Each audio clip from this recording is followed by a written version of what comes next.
이 약의 경우에는 뼈가 녹는 것을 막아줘서 뼈의 밀도를 유지하는 데 중요한 역할을 하고 있는데요. 하지만 이 약을 오랫동안 복용하게 되면 뼈의 재생 능력이 떨어지게 되는 그런 문제가 있습니다. 그리고 아주 심한 경우에는 턱뼈 괴사가 일어나는 경우가 있습니다. 안녕하세요. 임플란트 달인 임달 박영준입니다.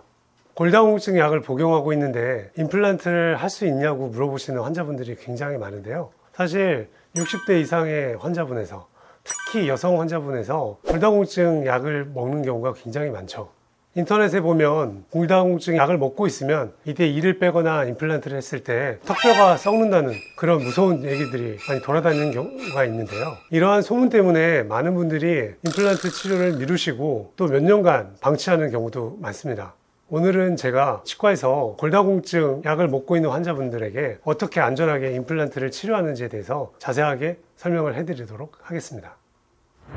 원장님, 근데 임플란트랑 골다공증 약이랑 어떤 관계가 있는 거예요?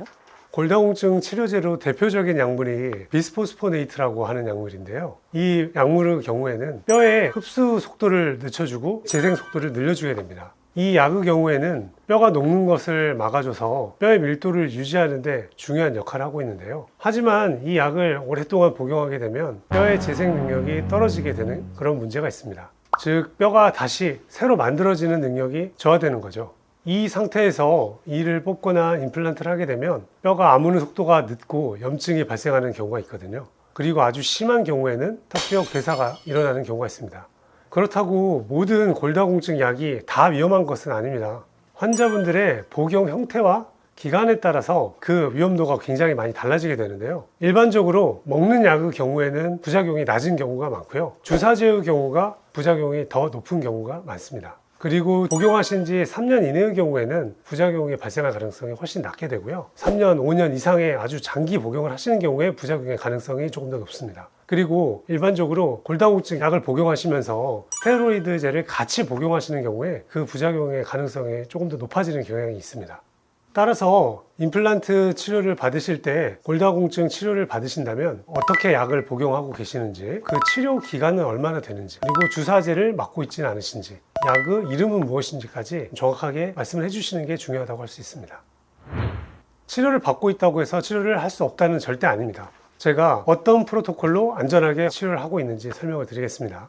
첫 번째는 약의 복용을 잠깐 멈추는 겁니다. 담당 내과 주치의와 상의하에 일정 기간 약을 쉬게 되면 치아의 재생 능력을 더 끌어올릴 수가 있습니다. 두 번째로는 골 유착 촉진 시스템을 사용하시는 건데요. 일반적인 임플란트가 아니라 임플란트를 하는 데 있어서 플라즈마 임플란트를 한다든지 UV 임플란트를 통해서 임플란트가 뼈에 빨리 잘 붙을 수 있도록 해주는 방법이 있습니다. 이러한 방법을 통해서 임플란트와 뼈의 골 결합 속도와 그 정도를 훨씬 향상시킬 수가 있고요. 이렇게 하게 되면 골다공증 치료를 받고 계시더라도 임플란트 치료의 성공률이 훨씬 올라가게 됩니다.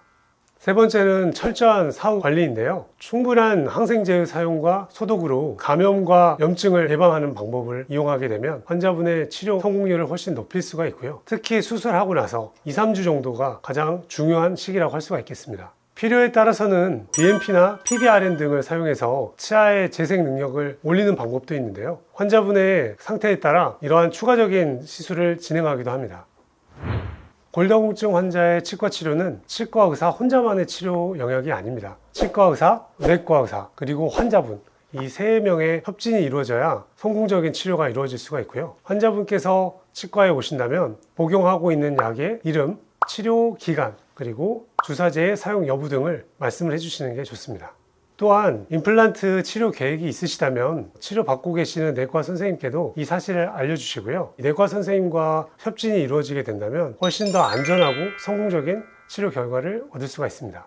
근데 턱뼈 괴사라는 부작용은 발생할 확률이 어떻게 돼요? 사실 여러 논문에서 비스포스포네이트 계열의 약을 쓴다든지 아니면 여러 가지 골다공증 약을 쓰게 됐을 때 보통은 수천 명당 한 명, 아니면 수만 명당 한 명꼴로 발생하는 걸로 돼 있어요. 따라서 여러분께서 충분한 안전 프로토콜만 잘 지켜주신다면 부작용 없이 성공적인 치료 결과를 얻을 수가 있습니다. 제가 지금까지 치과 진료를 하면서 저희 병원에서는 한 15,000명 정도의 환자분들을 봤는데요.